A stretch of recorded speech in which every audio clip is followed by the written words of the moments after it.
Hello, everyone, and welcome.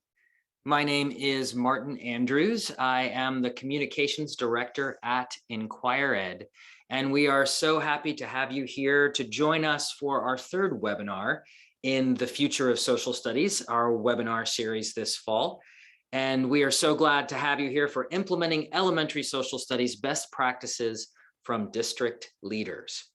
A few things that you need to know about this webinar and the process we'll go through is that if you have any questions, please use the chat feature to ask these questions. I'll monitor that chat. I'll try to grab the questions out and then pose them to our panelists at the end. Also, if we talk about resources that you're really interested in, don't worry about getting those right now, because after this webinar is over, I'll follow up with a blog post that you'll receive on Monday. And that blog post will have a summary of the webinar with all the resources that we mentioned, as well as a recording of the webinar that you can rewatch or share. So please be on the lookout for that. Right after the webinar ends, you'll also get another little email that just says thank you, and then provides you with a link to sign up for a certificate of attendance if you would like to do that. As I mentioned, this webinar is part of a series. And up next in our series, we have two exciting webinars. First, on November 4th, why culturally responsive instruction matters in social studies. And finally, on November 11th, we have Unlevel That Text, Integrating Literacy and Elementary Social Studies. You can head on over to inquirED.org webinars to explore and register. Now, this webinar series is brought to you by two great partners, and the first being the National Council for the Social Studies, the largest professional association in the country devoted solely to social studies education. NCSS engages and supports educators in strengthening and advocating for the social studies. You can go to socialstudies.org to find out more, but you're also going to want to go there to register for their upcoming conference. Solidarity in Social Studies. It's the 101st annual conference, November 15th through the 21st. More than 300 hours of social studies content to increase your professional learning. You can go to socialstudies.org/conference to find out more about that. Next, this webinar series is brought to you by inquirED. inquirED has created Inquiry Journeys, our elementary social studies curriculum, to move students and teachers beyond the textbook, supporting culturally responsive education and inquiry-based teaching and learning. You can find out more about that on inquirED.org. Now, I've told you a little bit about us. How about we find out a little bit about you? As we do in most of these webinars, we're going to take a quick poll to find out who is out there with us today. I'm going to launch this poll. You can answer more than one question. What is your role in the educational landscape? Are you an elementary teacher, a middle school teacher, a high school teacher? And just so you know, Zoom only provides me with so many slots in this poll. So if your role is not in there, then please go ahead and share that in the chat. And after we get about 80% of you answer that, we're going to end that poll and share it with everyone. Really, no matter who you are or what role you play, I really hope that you're here as part of a social studies community that supports each other. I was talking with our panelists beforehand, who I'm going to bring on here in a second, and they were talking about how they're leaning on other curriculum directors, other administrators, other social studies professionals right now more than ever. So we are glad that you are here. And we hope that you can get something out of today's webinar. I'm going to share the results of this poll. It looks like we have a lot of instructional coaches, a lot of curriculum leads, a lot of district administrators. Obviously, you're here because you're interested in the subject matter of implementing elementary social studies and getting firsthand advice or getting the experience of district administrators who are doing this right now. So I'm going to stop sharing that poll, and then I'm going to ask our panelists to turn on their cameras. We're going to be joined today by Melissa Seggelke. Stephen Kidd, Patrick Snyder, and Sarah Milo Hoskow. And I'm just going to ask everyone to go around and tell us what your role is, maybe a little bit about your district. And here's a curveball. It feels like fall today in Chicago. So what's your favorite thing about fall, wherever you're coming from? So you can go ahead and unmute yourselves. And Melissa, you're first on my lineup. So tell us a little bit about you. Absolutely. My name is Melissa Seggelke. I'm one of the K-12 social studies curriculum specialists for Denver Public Schools. A little bit about our school district. It's a pretty large urban district. We have about 90,000 students, very diverse student population, lots of languages, lots of different ability levels, backgrounds, cultures, races. And my favorite thing about fall in Colorado is we don't have the beautiful leaf changes that the Midwest has or the East Coast has, but we do have our aspen. And so there's a brief window of time when you can go up into the mountains and see our beautiful aspen. And fall is actually the best time of year, I think, in Colorado to do some hiking.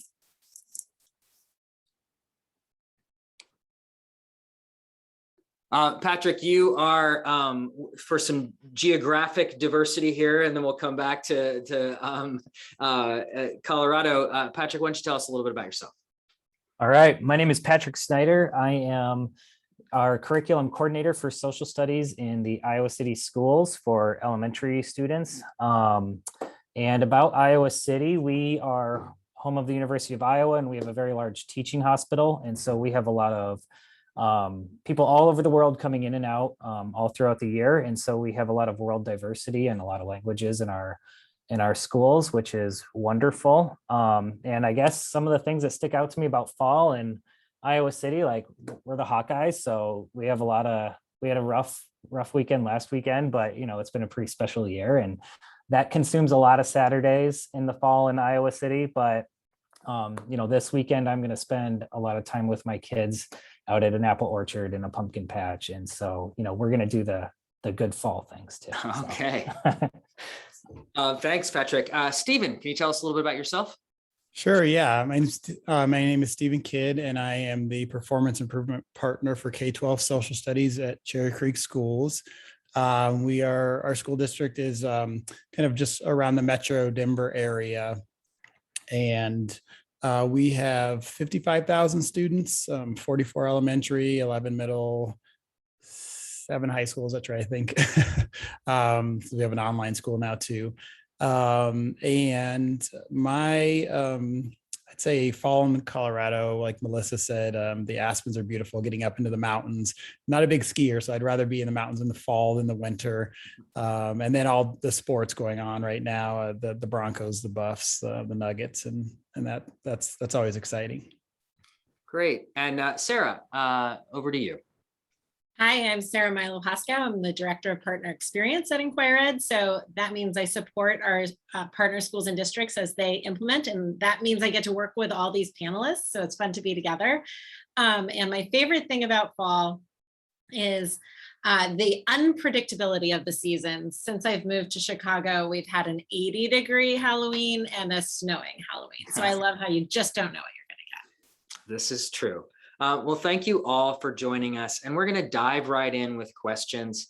One of the things that you are all, I'm sure, confronting is as you implement elementary social studies, that you probably are dealing with the past in a lot of ways, like what have you done in elementary social studies before? So a general question is, what was the state of elementary social studies in your district before the current implementation? So I'll go with Stephen. Why don't you start us off? So we're a fairly large district, like I said, and elementary social studies, there's 45 different buildings. And so it's almost a little bit of 40 or 44 different buildings and maybe 44 different ways it was being implemented. For a while, we've been a pretty high achieving district. And so I'd say people kind of, whatever they were doing in their building was working. We've kind of come to a point where we're realizing we're needing to do social studies with more fidelity. and also to align to see some more alignment across our district and elementary schools. And so that's been our big goal over the last couple of years, is aligning things in our district more, and also now this year implementing a new curricular resource. Yeah. Melissa, how about at Denver? What's going on there with elementary social studies before? And when I wonder too about reserved instructional time for social studies, like, is that something that was going on there and your other district and our other district leaders? But yeah, what was the state of elementary social studies in Denver? So similar to what Steve said, we have over 80 elementary schools, and probably prior to this year, 80 different ways that people were implementing social studies, and some, unfortunately, not at all. And we do have a district recommendation for social studies time, but that would vary a lot by building, by school leader. And similar to what Steve said too, we really needed a viable curricular resource along with solid instructional practices to really try to bolster social studies access for all of our kids. We're trying to frame it as an equity issue in Denver. How about in Iowa City, Patrick? Was there what was the state of social studies? I assume you're a little smaller than Denver and Cherry Creek, but what was the state there in Iowa City? We are definitely smaller than Denver and Cherry Creek. We have about 22 elementary community learning centers in our school. And I call them that now because we have an online program. And so I don't call them buildings anymore.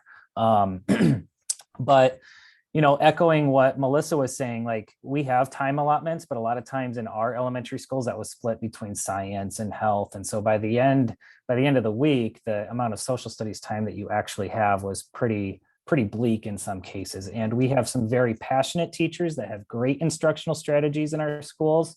And do a great job with social studies instruction. And then we have some varying levels of that. And so, like Melissa was saying, like, to increase the access and the equity of the experiences, we needed to find ways and find ways to, like, increase those access points and increase our minutes. And we needed to find ways to have kids engaged in affirming and meaningful activities with social studies. And here we are. Yeah. That brings me to, if there isn't, so there's, 44, 80 or 22 different ways that social studies is being implemented. Sometimes it's getting overwhelmed by maybe ELA instruction or something like that. It's not happening.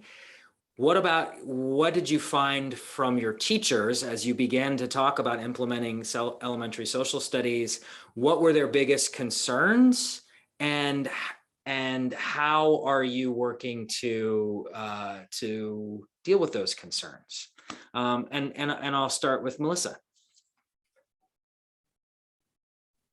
So we were hearing prior to adopting and through the adoption process too, we were hearing from a lot of teachers that the logistical and practical things were their biggest concern, meaning time to implement, competing priorities that were happening year to year too. And as we're working through implementation this year, we're trying to find ways to connect social studies and connect inquirED to other initiatives, other priorities that are happening within the district as well, such as ELA, even science. Inquiry-based learning connects to lots of different content areas as well. So we're trying to find those ways of intersecting different initiatives to try to support our teachers in connecting the dots so that they're not so overwhelmed. Yeah. Sarah, I'll bring you in there for a second, just because I think you often are working with people like Melissa and Stephen and Patrick, and then also sometimes with teacher leaders. How are you answering questions about instructional time when they say, we don't have time for social studies? Like, what are some things that you are advising partners about? Well, just like Melissa said, I think one of the biggest things we can do is help identify the way social studies is supporting and connecting to other curricular areas. And so as teachers are seeing it as really supporting. I think the most logical connection and the one that resonates with teachers is that it is supporting their ELA instruction. That gives teachers a little more confidence to say, I will dedicate some time to this. And so I think that's a big piece of it. I think there's also a piece of bringing in school leaders. We have seen in districts that we're supporting that maybe there was a district level decision to implement a new social studies curriculum, and teachers get training, but making sure that other stakeholders are also brought into the fold so that they are at first aware, but then also can support that dedication and allocation of instructional minutes, and that they see the value in it as well. Yeah. I'm curious about, there's a range of ways that curriculum is implemented. And I think that hearing about the three different districts, that you all have a plan that is rolling this out in a very thoughtful way. Can you talk a little bit about your overall plan and timetable of adoption? And then I think I'll ask you also, what does success look like at the end of that plan? Because that's really important. And Patrick, I'll go ahead and start with you. Yeah, so, our overall plan right now is really getting started and getting implemented with a new program. And so some strategies that we've done with that have been to, like Sarah was mentioning, bring our leaders on board. And I've been trying to provide any experiences that I can of giving them experiences that teachers are having, and going through some of the lessons and some of the activities that they would be seeing in their school's classrooms. And by them having those experiences, they're better able to support the teachers that are doing it day in and day out. And are we talking about building level principles there mostly? Yeah.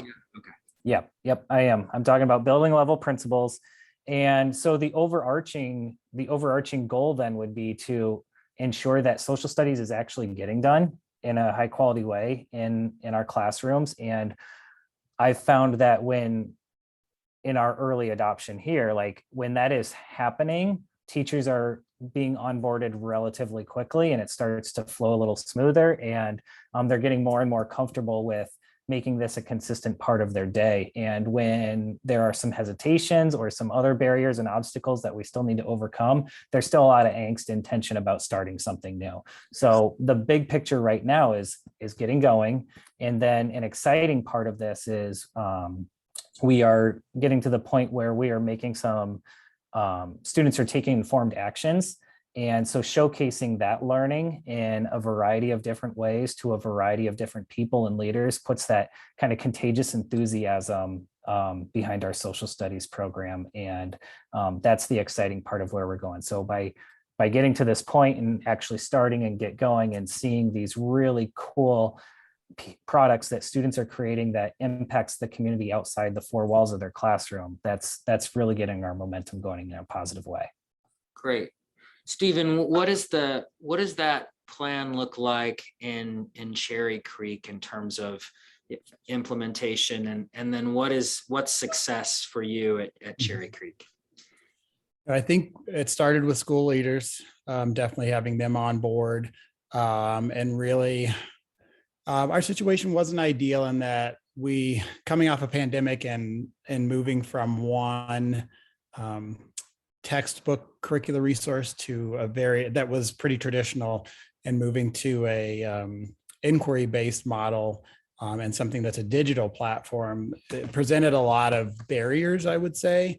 And so we had to, in some areas we're moving fast because we need to, in other areas we're having to really slow down and really be thoughtful about onboarding teachers and supporting them, whether that was through myself and some partners of mine going out to buildings and working with staff, doing some virtual things, doing some things through asynchronous learning, onboarding all of our principals together so they were in a space to learn together, but to also ask questions.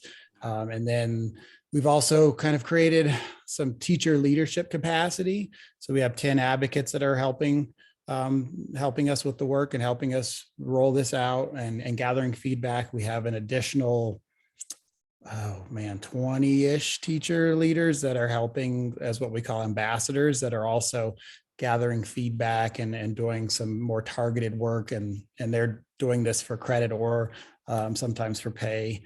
So we're leveraging teachers in a lot of different ways too. And we're also looking at this as really 3 distinct cycles, trimester wise, where we're gathering feedback along the way. And then, taking some action and having teachers can help us problem solve and then put some new things into action for the next trimester and the next trimester. And then at the end for the following school year. Yeah, so it's not I was thinking back to when I was a social studies teacher. I think, we would get not even an email, something in our box back then that said, oh, we've got new textbooks or you've got a new curriculum, sort of good luck, and what I hear is this definite need for onboarding, because we're talking about a different kind of social studies and inquiry-based social studies that people really aren't used to. And people are entering in very different spaces. Some teachers our district has really done a lot with PBL, and some teachers have just fallen in love with that. And for them, it's been an easier shift or pivot or less of a pivot. And for other teachers, it's been, no, we've been using this textbook for the last 10 years. And this is kind of how we do social studies and how we plan for it, because we're planning for 3 other subjects every day too. So, for some, it's been a little bit of a heavier lift. So we're just trying to meet different teachers where they are. Stephen, you mentioned something, and I'll send this to Melissa. Stephen mentioned about how important teacher leaders could be. Maybe those are teachers, or maybe they're instructional coaches, but we've identified the building principles as really important. As important for a number of reasons, it sounds like, just for the support that teachers need, for the knowledge of what's happening in their buildings, and the comment in the hallway about like, hey, are you I saw that informed action that you did, or something like that. It could be really great. What about teacher leaders? What's the importance of like the early adopter teacher leaders, coaches in implementing a new curriculum?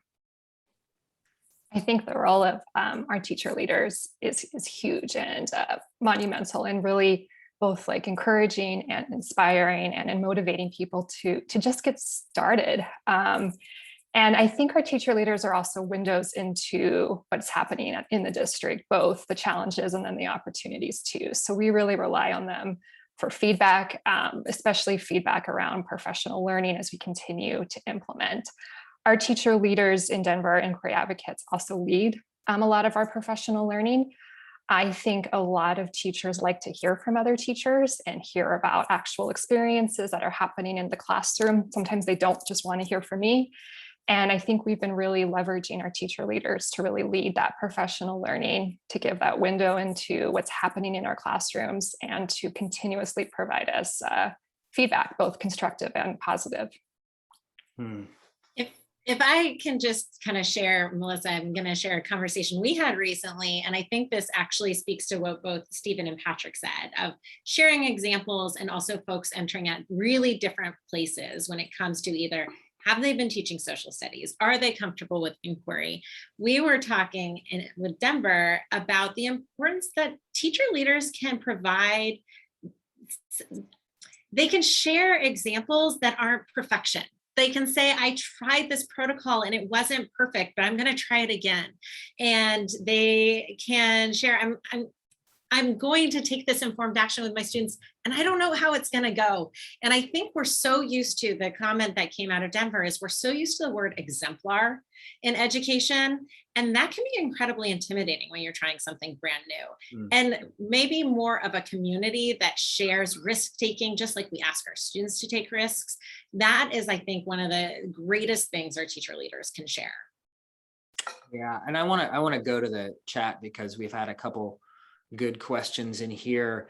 And one of the questions that is asked is about that relationship between professional development and curriculum implementation, and that for a very long time, teachers haven't had the haven't been teaching social studies, so that there's this barrier that they feel. How are you using professional learning specifically to get at the importance of social studies and maybe teachers' reluctance to dive into social studies for fear of not knowing this or not knowing that, or not being content experts, especially in elementary when they teach a range of subjects. And I'll just open that up if anyone wants to respond.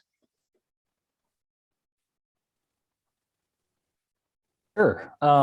So we have several teacher leadership groups within our district, and I'm finding that the more stakeholders we have, the more comfortable it gets for people to be able to have that vulnerability with each other.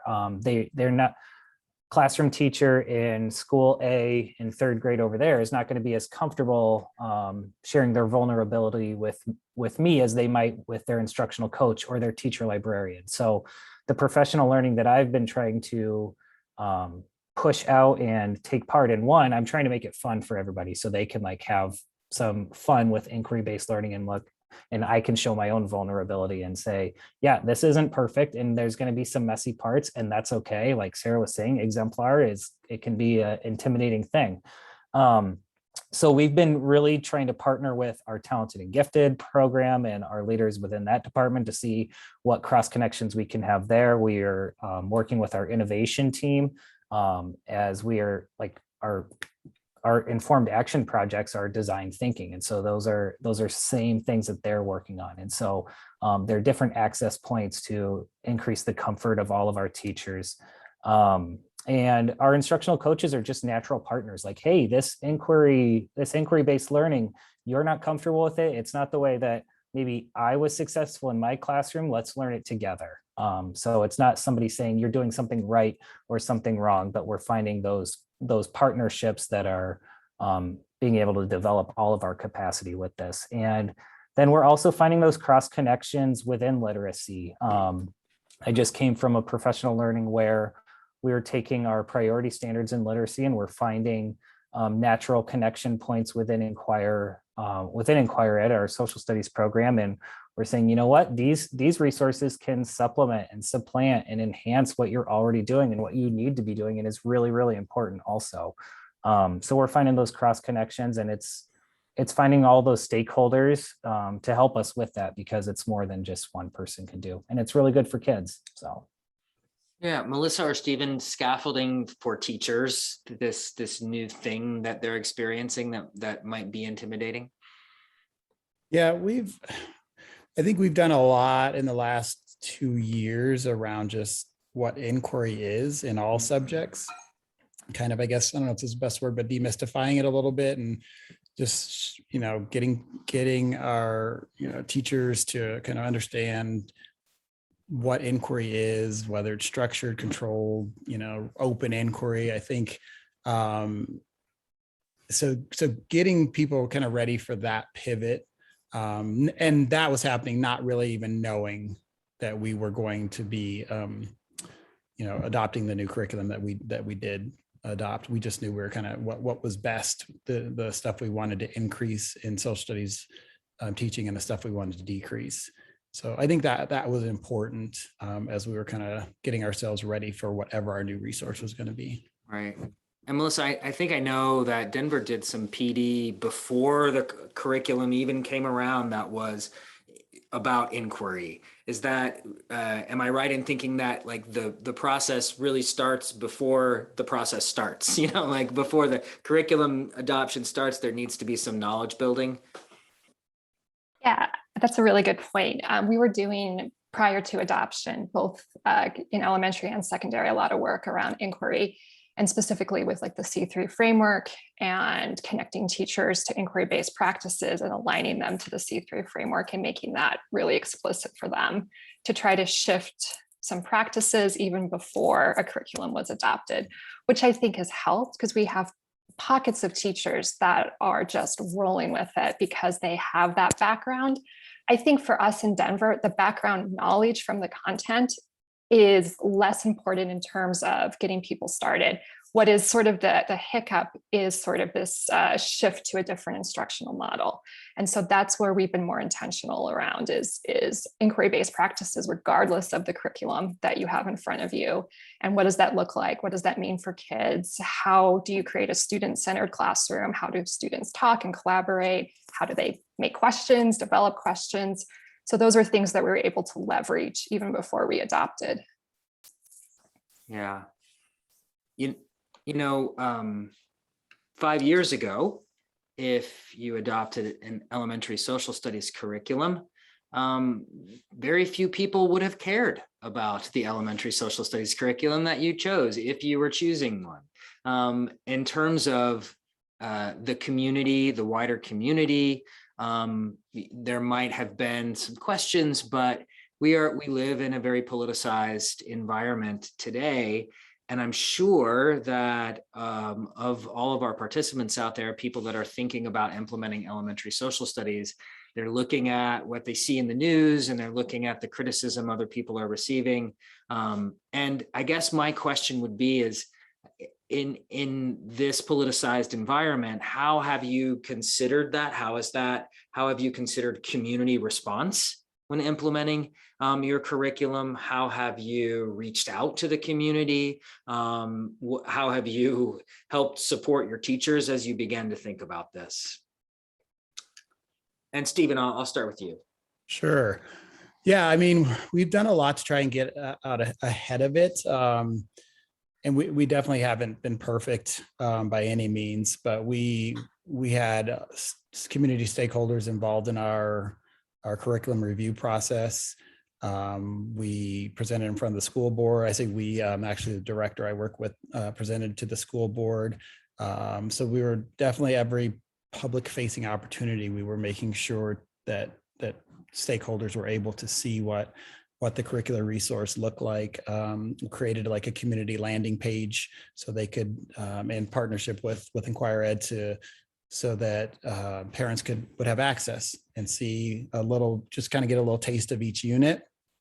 And as far as teachers, again, a lot of professional learning and support and ongoing throughout the year around just how to teach some things that are kind of hard history right now. And so I do think that ongoing support and professional learning is really important. One thing I was going to say, and it's totally slipped my mind, but if it pops back into my head, I'll jump back. Communication a lot. A lot of what we're doing to set the stage for units of study is sending out pretty extensive and detailed letters to parents so they know this is grounded in our state standards, and here are the big questions we're tackling. Here are the learning objectives. Here are some things you can do to talk or here's some things you can talk about with your students at home about the learning we're doing.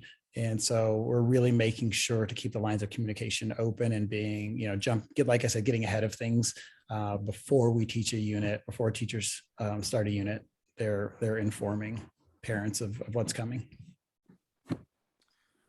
Melissa or Patrick, in terms of thinking about implementing this in the current environment, are there ways that you also worked to inform the community, involve the community?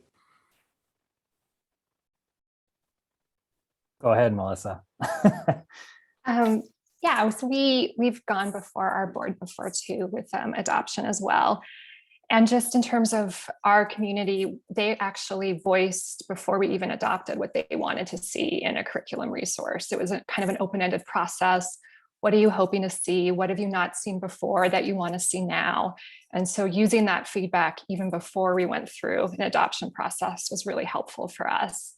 And then in terms of thinking about in this polarized society right now, how the importance of inquiry-based instruction, because it supports kids in looking at multiple perspectives. It lets them reach their own conclusions, not a preset bank of conclusions about complex problems.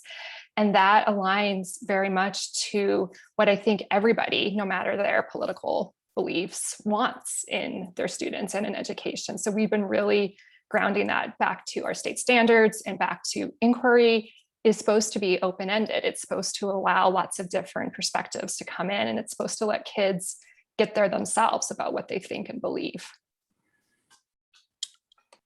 Patrick, did you want to add anything?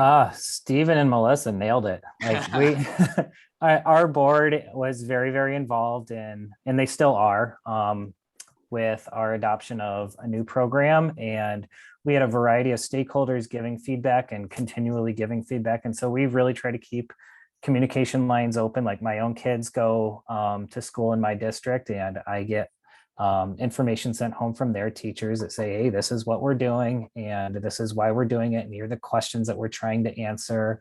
And we're supporting it through, not only do we have our time during the day, but they're putting it into SEL instruction and morning meetings and connecting those broader compelling questions. How can we make our community a great place? And they're bringing that into other aspects. And so it feels very natural. And then to support our teachers that are concerned about parents and community members, like chiming in an aggressive way, like that can be tough, and that can be intimidating and not a fun experience, even though the teacher wants to provide the best experience they can.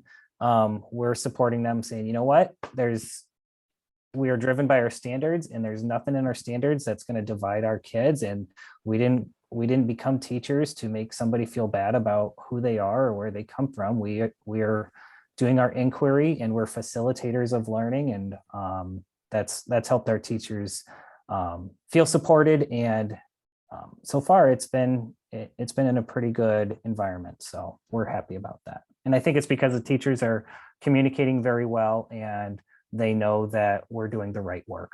Yeah, it just the theme of communication is really like coming clear to me. And even while I think Stephen was talking, I was thinking about how important, once again, it is for that building principal to know the units that students are exploring, and getting that letter and knowing if a parent comes in that they're not blindsided and they know what's happening in that classroom has got to be really important as well. I want to move back to some chats or questions in the chat. Elementary needs integration, as we've heard you all say. How do we position students at the center of the inquiry so they can pursue their stories and the stories that tie to their developing identities?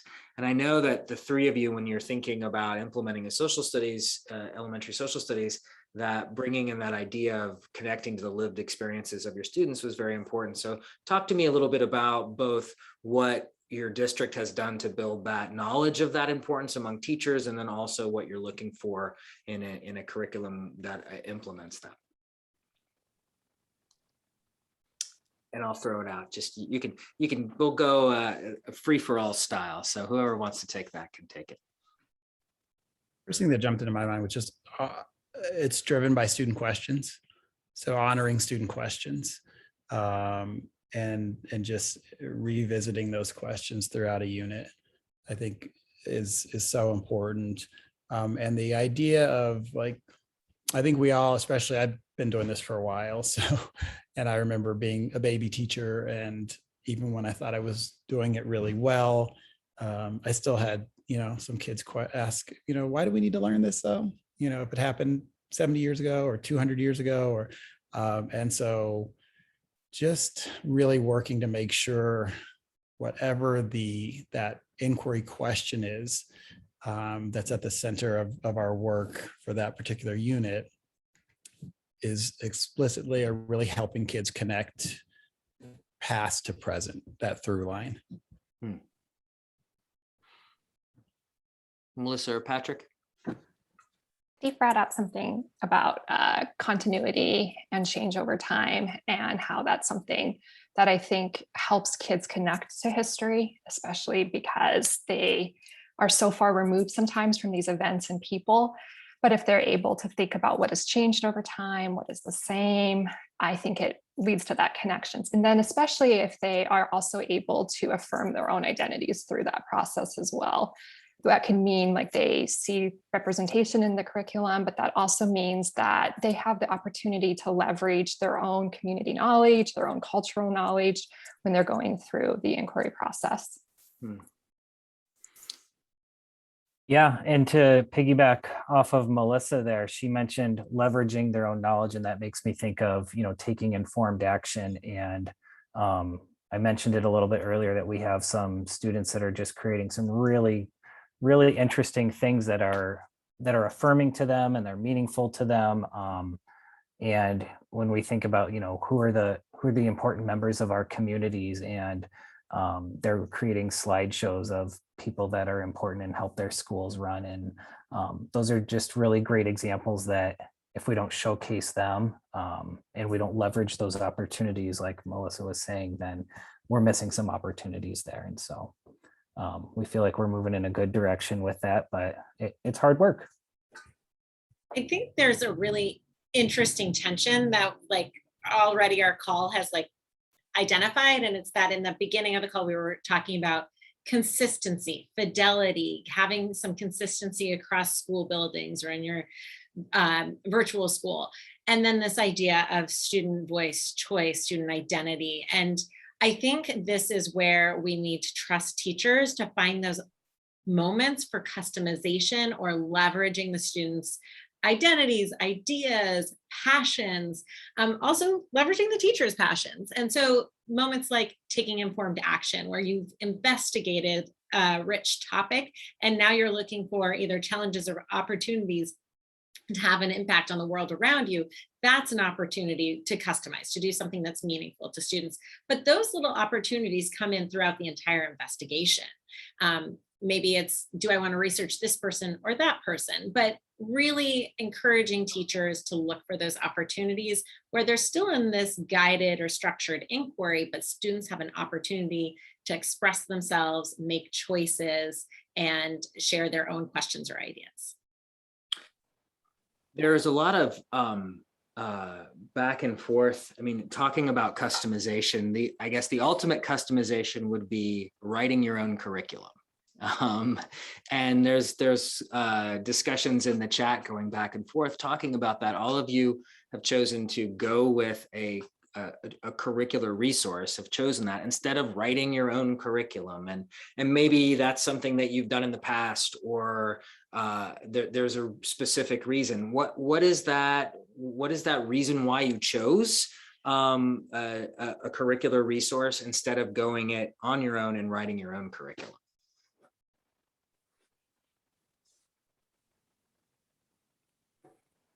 Well, I think in our case, it kind of goes back to that equity purpose. And we wanted to ensure that our classrooms weren't lotteries, and it shouldn't matter too much if you're in classroom A compared to classroom B based on who your teacher was. Classroom A might have a teacher that is just really rocking it with social studies and doing inquiry-based learning and being the facilitator of learning. And then you might have teacher B that could be a really wonderful teacher, but just isn't finding time for that. And that's not an equitable experience for our kiddos. And we were striving for better. So that's why we didn't go with creating something ourselves. We wanted something that was, aligned to our standards and supportive and affirming to our students, and something that we knew we could get behind in a strong way, and was going to raise the bar for all of our student learners. Stephen or Melissa? I'm just nodding my head because a lot of what Patrick said was what led us to choose this particular curricular resource. But I'm always careful, especially with teachers, to call it a curricular resource, not the curriculum. The standards are what guide us, and this is a curricular resource. None are perfect, and so I'm hoping for that teacher agency as they are using this kind of as their starting place, and then creating these learning experiences with, knowing they don't have to write all the different lessons. They don't have to find all the different primary and secondary sources. That there's a lot there already, but they can also, it's a dynamic resource, and they can, whatever happens, on the news 4 days prior to a lesson could, hopefully change how you teach that lesson if you're doing it well. So again, just making sure they understand it's a curricular resource. It does not have to be followed, right down to every single detail. Like there's got to be some teacher creativity and agency involved in it. Yeah, I just want to, before Melissa, I know you probably want to comment, but Deidre and the said, we're writing our own, and it's so empowering and so time consuming. Like those two things of, yes, you'd be able to shape it, but it is such a task, right? To find the sources and the tasks and write the lessons and then the assessments that go with them. Melissa, go ahead. That comment was actually something that I was going to share too, that it's just very time consuming to write your own curriculum, especially if you're a full-time classroom teacher. You have so many other things on your plate.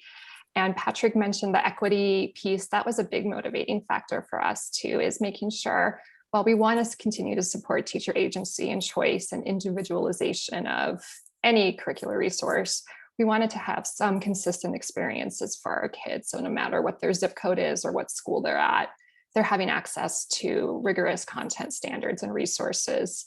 And I think that was a big driving piece for us. Yeah, I think that also in this environment where we often see teachers being criticized for the lesson that they chose or the source that they selected, it does provide them with a high quality instructional material is something that the district chose, and it meets the standards, and that can be an answer to that question. And it might not diffuse that person who's upset about that specific lesson, but it provides cover or protection for a teacher in a way that sort of connects to what we were talking about, politicization. So one of the things that I wanted to follow up to is that so much of what I'm hearing is like PED is really important. That you cannot take away, you can't separate a new curriculum from professional learning. And we had someone chat that said that they have the go ahead for curriculum, but they don't know if they're going to be able to get the PD time. So what's your response to that person out there that has got to go out and fight for some PD time and might lose that battle, but needs to implement a new inquiry-based elementary social studies curriculum? And Melissa, I'll start with you. So I think it's really important then to continue to leverage what we talked about before, which is even if you can't have opportunities to get in front of teachers, if there's a way to get in front of building leaders or get in front of other district leaders too, that can help support that messaging around the new curricular resource. It could also be finding other creative channels to bring people together, like Schoology groups or other type of LMS platforms that you use so that people can collaborate informally together. I think, and this goes back to something that Sarah shared earlier too, is celebrating trying and finding examples of student work, of teacher lessons that you can share on a platform that you use in your district for other people to view when they can. Those could all be ways to kind of think through that a little bit more if you don't have like a set professional learning time or space. Yeah, I think you have to be creative. Like Melissa said, using your LMS. We have opportunities during the summer. It's by choice, but I think if it's advertised well and it seems to be, learning that's engaging, then people are going to jump on board with summer opportunities. We have, for the first time in quite a while, we have a coach in every elementary building this year. And so I'm lucky enough to be in learning spaces with them like once a month. And so I was able to kind of leverage that relationship and, get them kind of acquainted with our curricular resource and help do some learning and do some learning with them around inquiry. And so they can then take that back into their buildings. So I just think you have to be creative. Yeah, I completely agree with Stephen saying you got to be creative and finding ways to embed what we're passionate about and social studies programs into professional learning that's already scheduled and is already there, and finding the people that are leading that and be like, hey, let's partner with this, and how can I, sneak in a couple minutes of an activity, and just exposing people that way in sort of a creative way, but embedding yourself and kind of putting your foot in the door and not letting it close. And then finding the other stakeholders that are also as passionate as you are, and for lack of a better phrase, like kind of take advantage of them a little bit and amplify their voice and be like, wow, this teacher is really doing a great job, or this building is really taking on this program or this inquiry-based instruction, and making those positives really loud for everybody to see and hear and feel, and just finding as many stakeholders and partners you can. Sarah, I know you spend a lot of time in that junction between curriculum and professional learning. Is there anything that you would want to add? Any sneaky ways that you can advise people to get some more social studies PD time out there?